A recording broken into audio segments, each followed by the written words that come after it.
So hello everyone, कैसे हो आप सभी। उम्मीद है सब बढ़िया होंगे। ठीक है, तो स्वागत है आपका फिर से आज के बेहतरीन लेक्चर में। और आज हम संपूर्ण जीव विज्ञान कक्षा 12 की कंप्लीट बायोलॉजी के सारे इंपॉर्टेंट टॉपिक्स देखने वाले हैं, जिन्हें पढ़ने के बाद आप एग्जाम के अंदर सिर्फ पास नहीं होंगे, फोड़ के आओगे भाई साहब।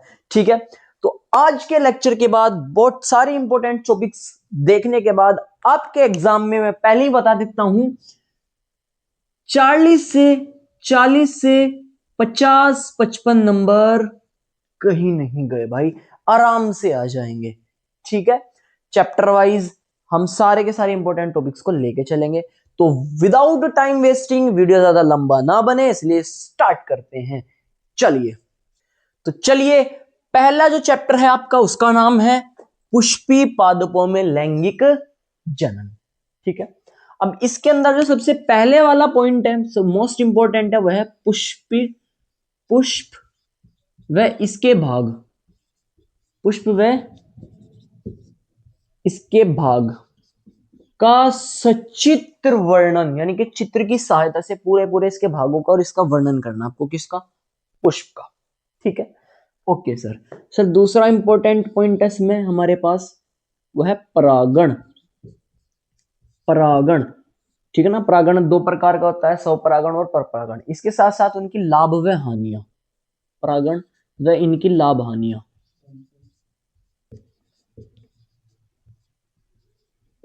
लाभ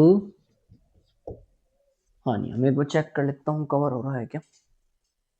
ठीक है, बढ़िया। तो दो टॉपिक हो गए हमारे। तीसरा जो टॉपिक है वह भ्रूण कोश का विकास।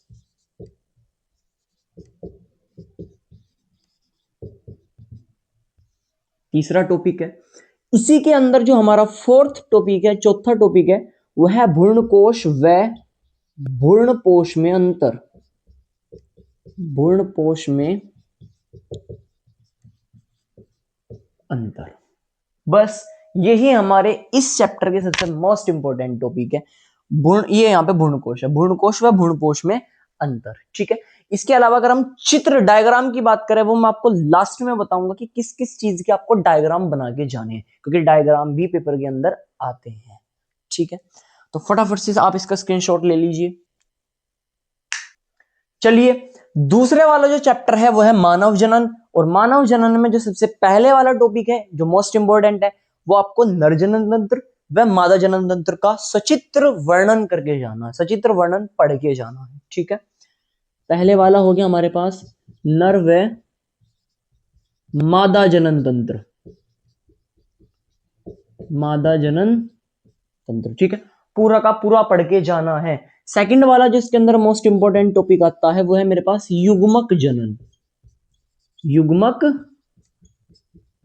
ठीक है, दोनों के दोनों लॉन्ग में बन सकते हैं भाई क्वेश्चन। युग्मक जनन भी लॉन्ग में बन सकता है क्वेश्चन, ध्यान रखना। ठीक है, युग्मक जनन दो प्रकार का होता है, एक शुक्राणु जनन और एक अंड जनन। ठीक, बढ़िया। तीसरा टॉपिक की अगर मैं बात करता हूं इस वाले चैप्टर के अंदर, तो वह है आपकी एमसी, मेंस्ट्रुअल साइकिल आपको पढ़ के जानी है ना, जिसे माहवारी या आत्रव चक्र अपन बोलते हैं। ठीक है सर, ये हम पढ़ लेंगे। इसके अलावा कोई फोर्थ टॉपिक, तो वो आएगा हमारे पास विदलन व समसूत्री विभाजन में अंतर। समसूत्री विभाजन में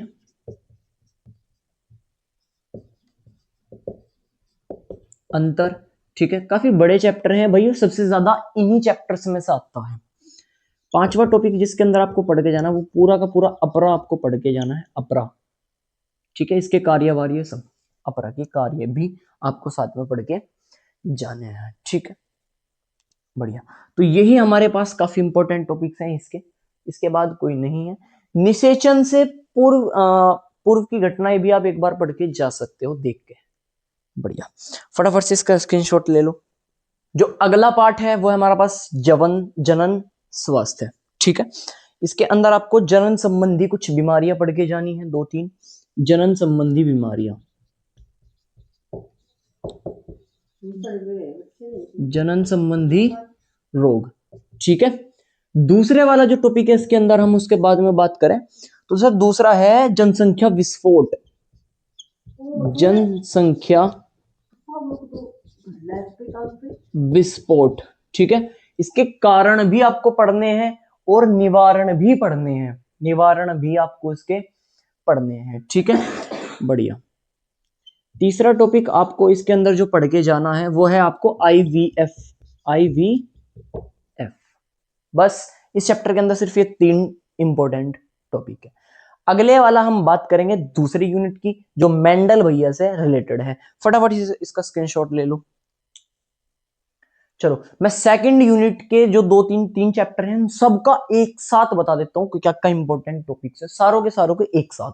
ठीक है, बढ़िया। सबसे पहले आपको पढ़ के जाना है मेंडलवाद। भाई सारे के सारे चैप्टर्स का एक ही जगह बता रहा हूं, कभी सोचो कि टॉपिक ज्यादा हो गए। मेंडलवाद, ठीक है, इसमें मेंडल के नियम, मेंडल ने किस पौधे पे, क्यों उस पर मटर के पौधे पे एक्सपेरिमेंट करा था, क्या कारण था मटर का पौधा चुना, इसकी सफलता के कारण, असफलता के कारण। ठीक है, मेंडलवाद के ही अंदर इसकी असफलता के नियम भी आते हैं जो कि मोस्ट इंपोर्टेंट है, असफलता के नियम। ठीक है, जिसमें अंदर हमारे पास अपूर्ण प्रभाविता भी आती है और सह प्रभाविता भी आती है, वो भी पढ़ के जाना है। ठीक है, वो मेंडलवाद के अंदर ही आता है सब कुछ। बढ़िया। जो दूसरा टॉपिक होगा इसके अंदर हमारे पास, तो जो दूसरा टॉपिक है वो आपको पढ़ के जाना है विकार। ठीक है सर, व्हाट इज विकार? तो विकार है मेरे पास जो वे बीमारियां हैं सिंड्रोम। ठीक है, सिंड्रोम आपको पढ़ के जाने हैं। सिंड्रोम से लॉन्ग में क्वेश्चन बन सकता है भाई, ध्यान रखियो।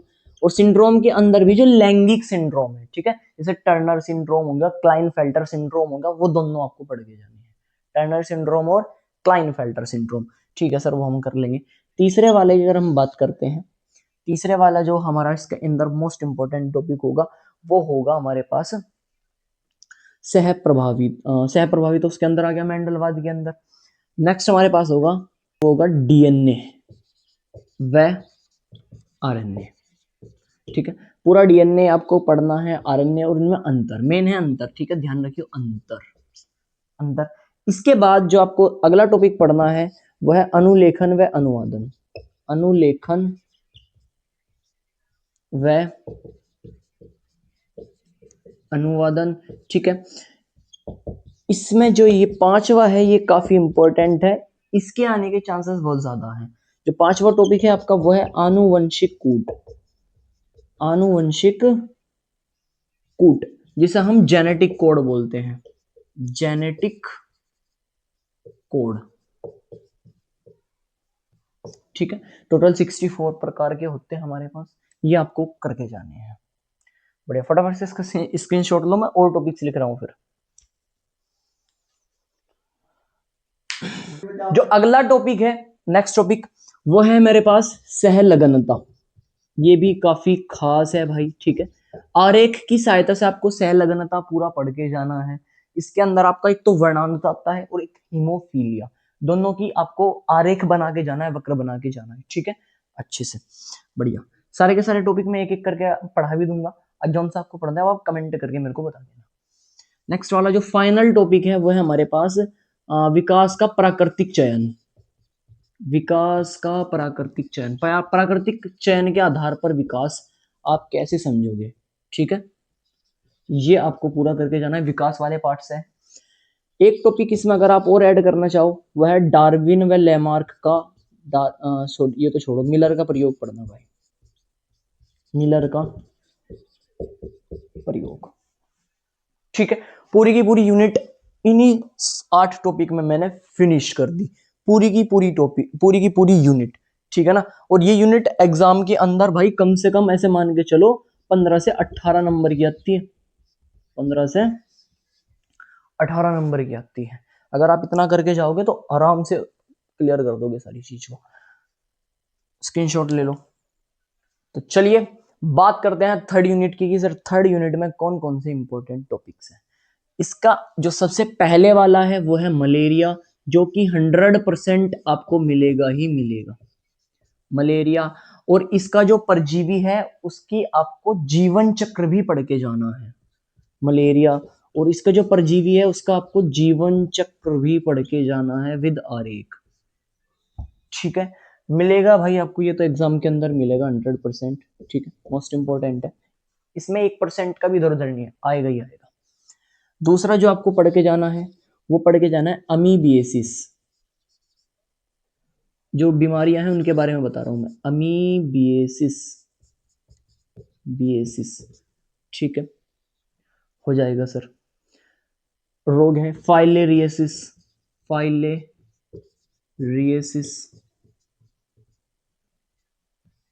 इसके अलावा एलर्जी, एलर्जी। ठीक है, तीसरा ये इसी में ही है, दूसरे में ही एड्स, एड्स, ट्यूमर, ट्यूमर। ठीक है, ये आपके जो सामने लिखे हुए हैं ये आपको करके जाने हैं पूरे के पूरे। ठीक है, ये भी लगभग आधी खत्म होगी। अब हम नेक्स्ट टॉपिक लिखने वाले हैं, जो तीसरा टॉपिक है हमारा इसके अंदर।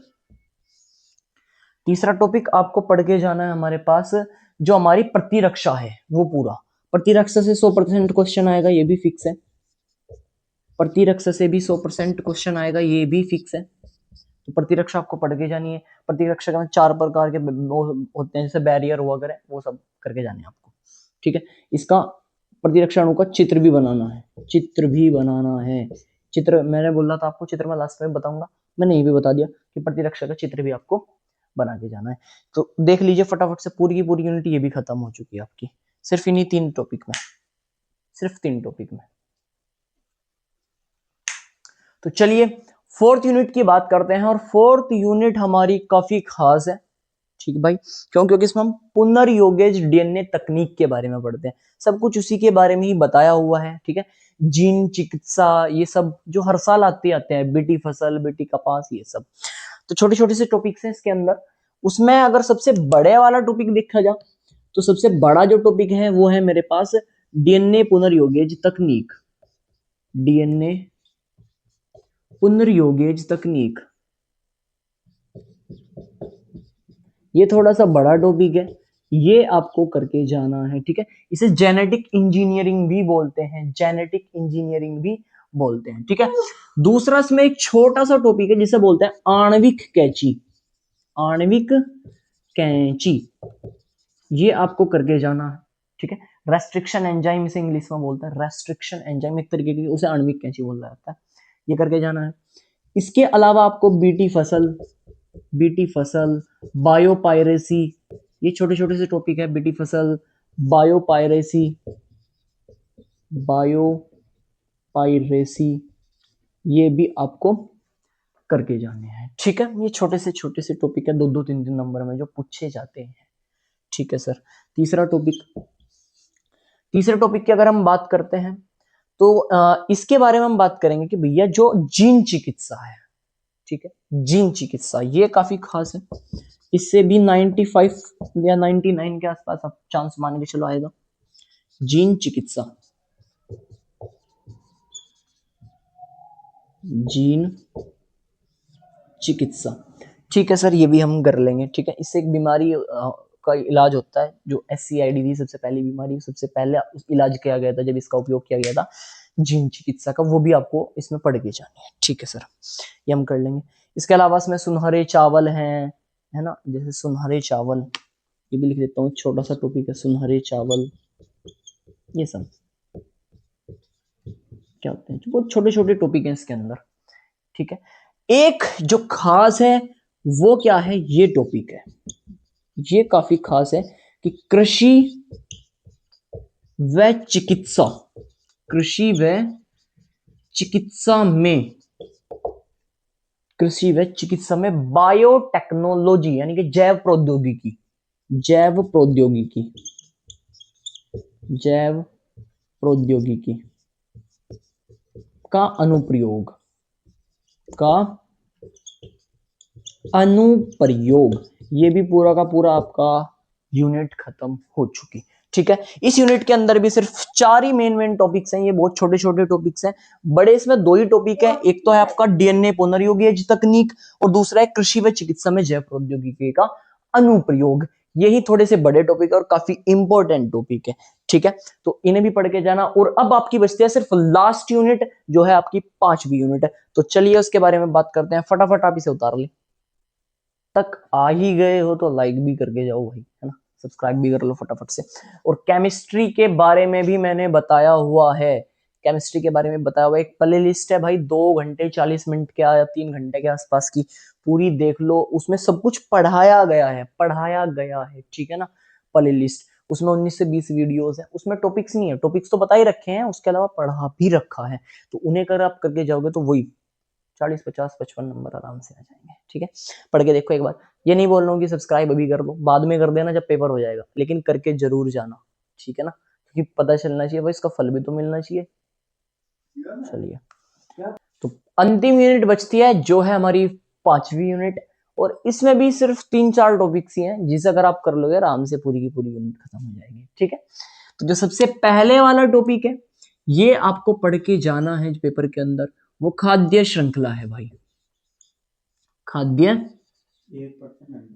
श्रृंखला, ठीक है। इससे एक क्वेश्चन आएगा 100%, 100% आने वाला है खाद्य श्रृंखला से, ठीक है। दूसरा जो काफी खास है, ये हर साल हर पेपर में आता है, चाहे यूपी बोर्ड का कोई सा भी सेट उठा लो, उसमें एक क्वेश्चन मिलेगा ही मिलेगा, ठीक है। इसके अंदर क्या आता है हमारे पास, जो सहजीविता है एक टॉपिक, सहजीविता, ठीक है सर, सहजीविता, सहभोजिता, सहभोजिता, भक्षण या परभक्षण, परभक्षण, परजीविता, परजीविता, ये सब सहजीविता, सहभोजिता, सहोपकारिता है एक, सहोपकारिता, छोटे छोटे से टॉपिक है, ठीक है, जो हर साल इनमें से 1 2 पूछे जाते हैं। लॉन्ग में भी बन सकता है, इनमें से 3 पूछ लेगा तो लॉन्ग में क्वेश्चन बन जाएगा, ठीक है। इसी के साथ साथ एक आर्किड पुष्प वाला है, आर्किड पुष्प, आर्किड पुष्प, ठीक है। अब लगभग सारा काम इन्हीं में खत्म हो गया 2 टॉपिक में। तीसरे में अगर हम बात करें तो सिग्मोइड ग्राफ है एक, सिग्मोइड ग्राफ, सिग्मोइड ग्राफ, ये करना है, छोटा सा टॉपिक एकदम हल्का सा। और एक और चीज है इसके अंदर, एक और चीज है जो आपको करनी चाहिए, वह है समष्टि, समष्टि, बस 3 टॉपिक इसके अंदर है।